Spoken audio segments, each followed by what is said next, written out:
Di sebuah desa kecil yang terpencil, di mana malam-malam begitu sepi dan hening, kehadiran makhluk gaib mulai meneror penduduknya.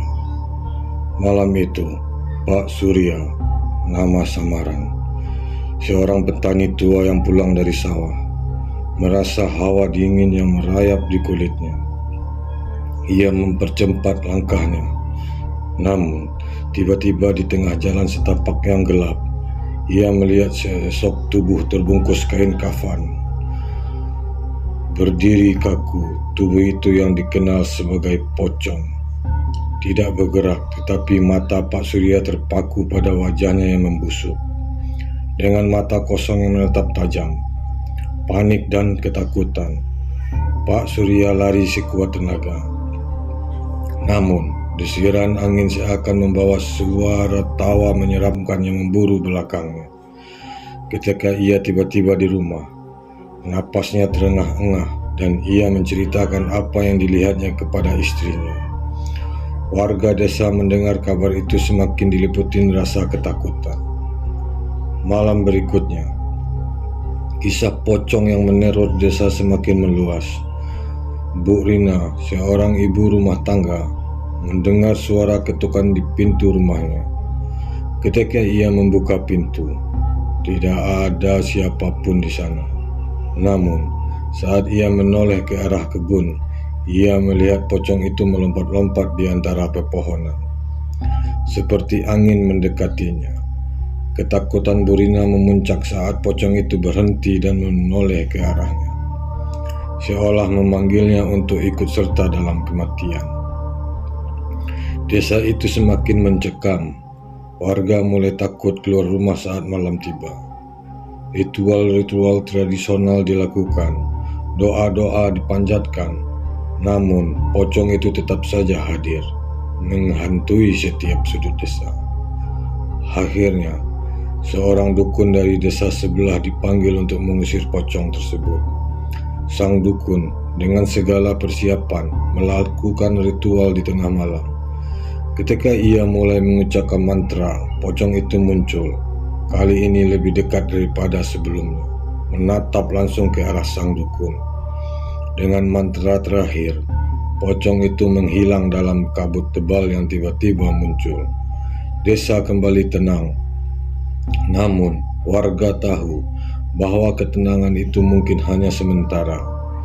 Di balik kabut yang hilang, masih tersimpan misteri yang belum terpecahkan. Pocong itu mungkin saja kembali, menuntut balas dendam atas kematian yang tidak wajar. Ketenangan yang dirasakan warga desa setelah ritual pengusiran pocong tidak bertahan lama. Malam-malam kembali diwarnai dengan keheningan yang mencekam, seolah semesta ini sendiri sedang menahan napas, menunggu sesuatu yang buruk akan terjadi. Pak Surya yang menjadi saksi pertama menampakkan pocong itu, kini jatuh sakit. Tubuhnya demam tinggi dan sering menggigau di dalam tidurnya. Ia terus-menerus menyebut nama seseorang yang tidak dikenal oleh keluarganya. Jangan ambil aku, ucap berulang kali. Dengan wajah penuh ketakutan, keluarganya mulai curiga bahwa pocong tersebut memiliki hubungan dengan masa lalu Pak Surya. Sementara itu, di sudut lain desa, seorang pemuda bernama Arman sedang membersihkan halaman rumahnya ketika ia menemukan sebuah benda aneh. Sebuah peti kayu kecil yang terkubur di bawah pohon beringin tua. Rasa penasaran menguasai dirinya dan ia membuka peti itu.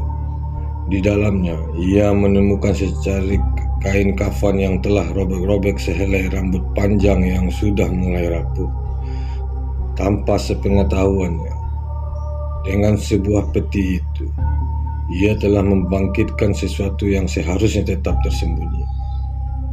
Malam itu, pocong kembali muncul, tapi kali ini bukan hanya di satu tempat. Beberapa warga melihat di berbagai sudut desa, di dekat sumur tua, di ujung sawah, dan bahkan di halaman rumah mereka. Warga desa mulai berlarian panik, tak tahu harus berbuat apa. Pocong yang satu ini tampaknya lebih kuat dan lebih ganas daripada sebelum. Bu Rina yang malam itu mendengar suara tangisan dari arah dapur, merasa ketakutan setengah mati. Saat memberanikan diri untuk memeriksa, ia menemukan bayangan pocong melintas cepat di jendela, diikuti oleh suara gemertak seperti seseorang menggigit tulang. Jantungnya berdetak kencang dan ia berlari ke kamar tidur, mengunci rapat-rapat pintu, berusaha mengabaikan suara-suara aneh yang semakin dekat. Pak Surya yang masih terbaring sakit tiba-tiba membuka matanya.